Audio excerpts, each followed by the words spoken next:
नुकतेच बिहार विधानसभा निवडणुकीच्या निकालांचे कल हाती आलेले आहेत। यामध्ये एनडीएने मोठी आघाडी घेतलेली आहे। खरं तर काँग्रेससह जे विरोधी पक्ष होते त्यांना पिछाडीवर जावं लागले आहे। या संदर्भात काँग्रेसचे खासदार आपल्यासोबत बोलण्यासाठी आहेत। काळे साहेब, काय सांगाल? एनडीएने मोठी आघाडी घेतलेली आहे बिहारमध्ये। ती एनडीएची आघाडी नसून ती इलेक्शन कमिशनची आघाडी आहे। कारण त्याचा धक्का बसण्यासारखा काही नव्हता। जो महाराष्ट्राचा निकाल लागला तोच बिहारचा लागलाय। आता हे काही नवीन भारताच्या नागरिकाला सांगायची गरज राहिलेली नाही। मग त्यातलं ईव्हीएम मशीन मधला घोटाळा असू दे, मताची वोट चोरी असू दे, किंबहुना एका मतदारसंघामध्ये लोकसभेच्या नंतर जसं महाराष्ट्रामध्ये 25-25, 30-30 हजार मतं नव्याने नोंदवले, त्याच्यामुळं खऱ्या अर्थाने भारतीय जनता पक्षाच्या एवढ्या मोठ्या जागा महाराष्ट्रात आल्या। त्याचीच पुन्हा एकदा नवीन आवृत्ती म्हणून बिहारचा निकाल आहे, याच्यापेक्षा वेगळं काही नाही।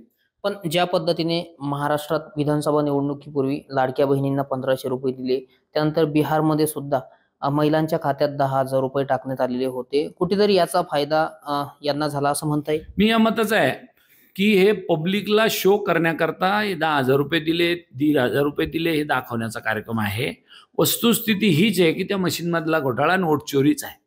महिला भगिनीला किती पैसे देऊ द्या, बिहारमध्ये अनेक महिलांनी टीव्हीच्या मुलाखतीमध्ये सांगितलं होतं की हमारे को उनके पैसे नहीं चाहिए और ये बारे में हम वोट उनको नहीं देंगे, राहुल गांधी के और यादव जी के पार्टी को देंगे।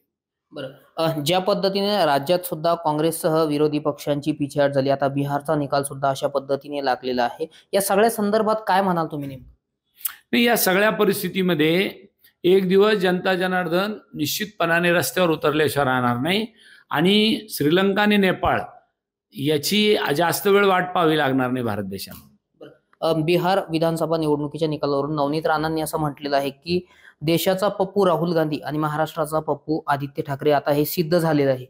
एका सिनेमात काम करणाऱ्या महिला भगिनीने राहुल गांधीवर टीका करण्या इतकी राहुल गांधी लहान नाही, त्याच्यामुळे मी त्या प्रश्नाचं उत्तर न दिलेलं बरं। स्थानिक स्वराज्य संस्थांच्या निवडणुकांचं बिगुल वाजलेलं आहे। खरं तर जालना जिल्ह्यात 3 नगर परिषदांच्या निवडणुका होणार आहे। कशा पद्धतीने रणनीती सुरू आहे? उमेदवार ठरलेत का? आम्ही सर्वप्रथम महाविकास आघाडीच्या माध्यमातून निवडणूक लढणार आहे अशी काँग्रेस पक्षाची भूमिका आहे। निश्चितपणाने आम्ही तिन्ही पक्ष एकत्र येऊन ही भूमिका निभावू आणि तिघ पक्ष मिळून शहरामध्ये जिल्ह्यामध्ये तिन्ही नगर परिषदा महाविकास आघाडीच्या माध्यमातून लढल्या जातील आणि सगळ्यांचं एकमत होईल आणि त्या पद्धतीने आम्ही निवडणुका जिंकू। बरं, संजय राऊतांनी एक ट्विट केलं आहे, कदाचित तुम्ही सुद्धा ते पाहिलं असेल, की बिहारच्या निकालाने धक्का बसण्याची गरज नाही, कारण बीजेपी आणि निवडणूक आयोगाचे हातात हात घेऊन कार्य सुरू होते। मी मगाशीच आपल्याला त्या विषयावर बोललो की बीजेपी आणि निवडणूक आयोग हे हातात हात घालून काम करताच आहे। महाराष्ट्रामध्ये जे घडलं तेच बिहारमध्ये घडलंय, त्याच्यामुळं आपल्याला धक्का बसण्याचं काही कारणच नाही। आघाडी होणार आहे का स्थानिकच्या निवडणुकांमध्ये? कारण बऱ्याच ठिकाणी स्वबळाचा नारा नाही, हे बघा, स्वबळाचा नारा तिन्ही पक्षांनी आपली ऐपत पाहून केलेला आहे।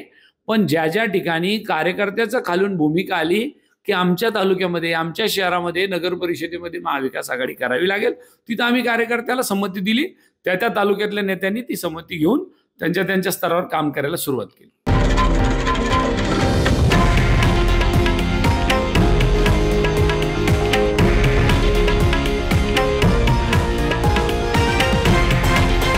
हे आहे देशातील नंबर 1 न्यूज नेटवर्क आणि आपण पाहत आहात TV9 मराठी, एकमेव।